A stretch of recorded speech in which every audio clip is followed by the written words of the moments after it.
Path of Exile 2 has seen many ups and downs in its short lifespan of 3 weeks. It's put its player base through many emotions: frustration, excitement, anger, and joy.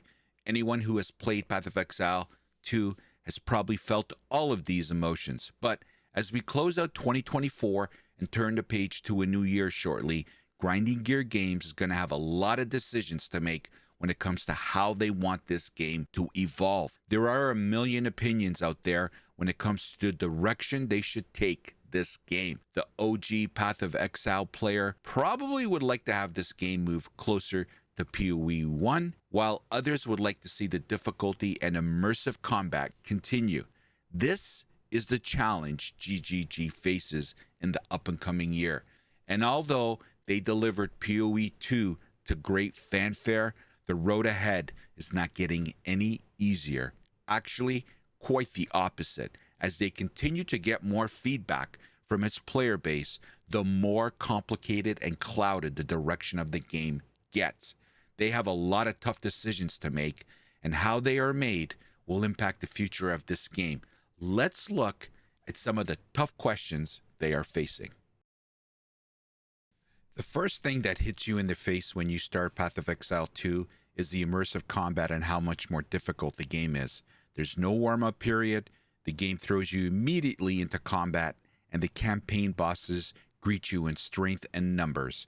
There's no hiding and no avoiding.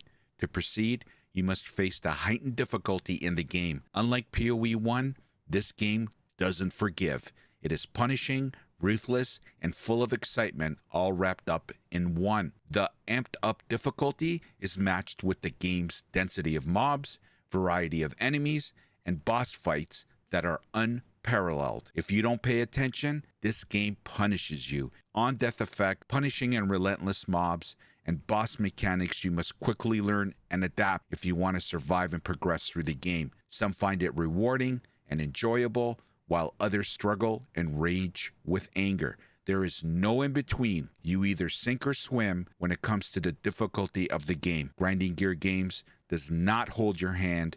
You're on your own, and those that adapt and learn quick thrive. Those that struggle with the mechanic and difficulty become more and more enraged. Now, we could argue whether PoE 2 is too hard, but one thing is for sure: as we get deeper into early access and GGG analyzes the data they continue to receive, they will have to decide on how difficult they want PoE 2 to be and whether it is fine as is. A huge impact from the amped up difficulty is the length players take to complete the campaign. There's a huge gap between the player base. Some can finish it in under 10 hours, while others struggle to complete it in under 50 hours. Grinding Gear Games will have to decide how to balance this. This game promotes uniqueness and diversity in its classes and builds, and players will want to play different builds, which will require running the campaign over and over. Now, it is worth noting, players will become more efficient in completing the campaign the more they do it. However, we still have to ask, is 40 to 60 hours for the campaign too much? Is under 10 hours too quick? It's a question all ARPGs face. Some allow players to skip the campaign completely once you have done it once. Others make the campaign short so not to burn out their player base. This balance on the campaign playthrough is one I'm watching closely. I am very interested to see how Grinding Gear Games handles it, or whether they feel it needs to be addressed at all. One mechanic which is becoming more popular due to its impact on the game is increased rarity of items found, aka Magic Find. Currently, this is a hot topic in the game, and I'm not going to dive too deep into this rabbit hole. Many players feel this should not be in the game, as it generally promotes losing power over getting more Magic Find in order to get better drops. This is the essence of the problem and why there are many opinions on this topic. At the end of the day, Grinding Gear Games is going to have to decide if they want Rarity to remain in the game and continue to allow players to make the decision. Do I focus on making my build stronger, or do I give up some power in order to improve my drops? You can make an argument for both sides. All I have to say is, thank God I'm not making the decision on this one. It's a tough one.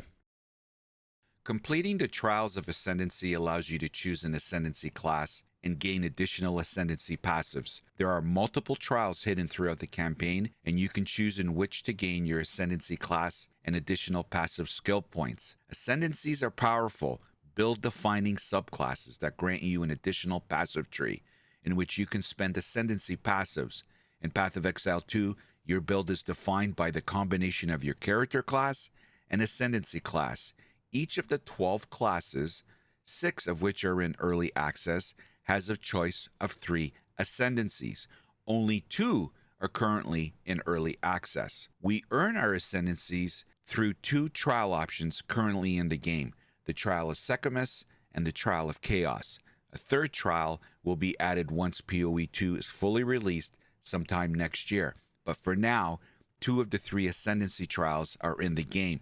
Since the launch of Path of Exile 2, there have been many criticisms of the trials. They're too difficult, too unforgiving.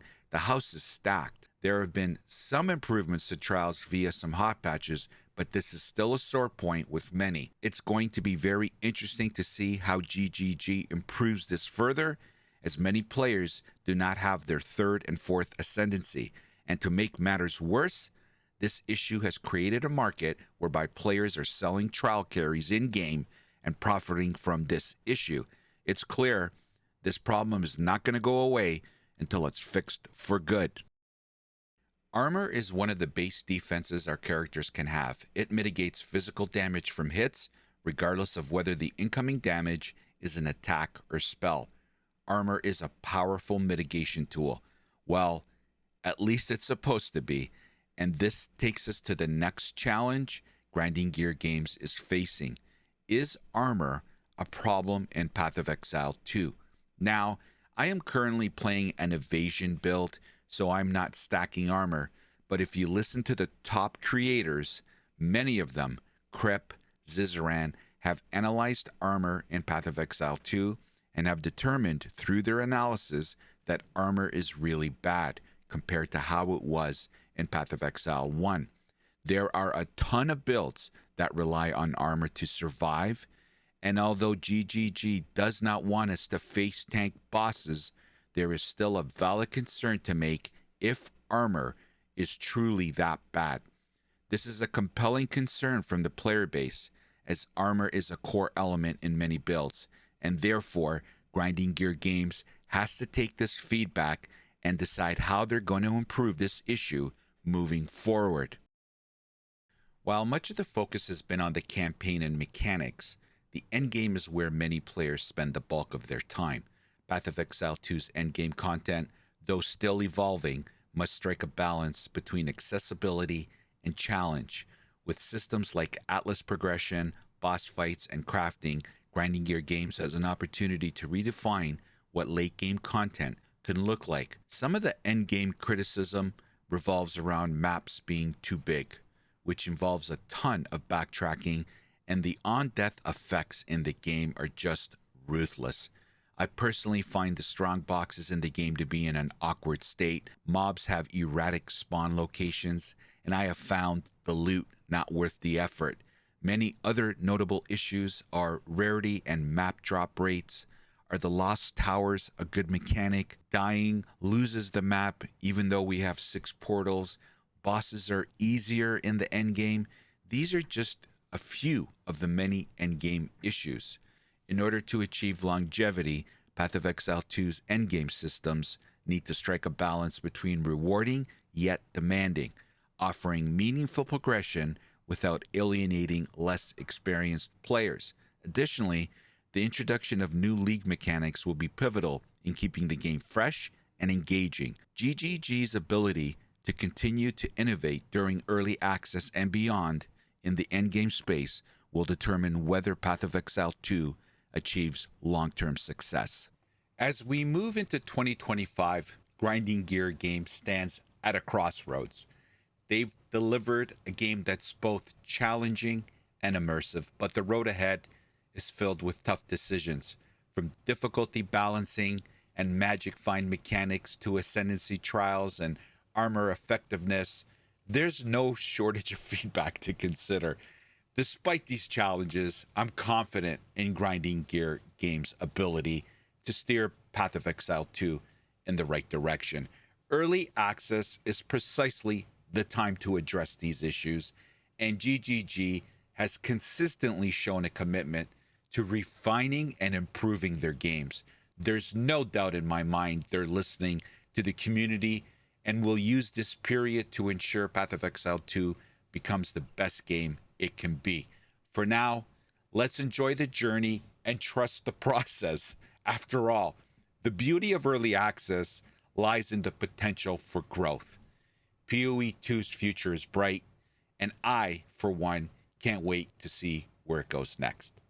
As this is the last day of 2024, I want to take this opportunity to thank all of you that have supported my content. 2024 has been the best year yet, and I look forward to what the future holds for all of us. I want to wish you and your loved ones a safe and happy new year. I look forward to seeing you in 2025. As always, thank you for watching. Be safe, have fun, and we'll see you next time. Take care. The opinions expressed in this video are mine and solely mine. Healthy debate is always encouraged. Hate is never welcomed. So get over it.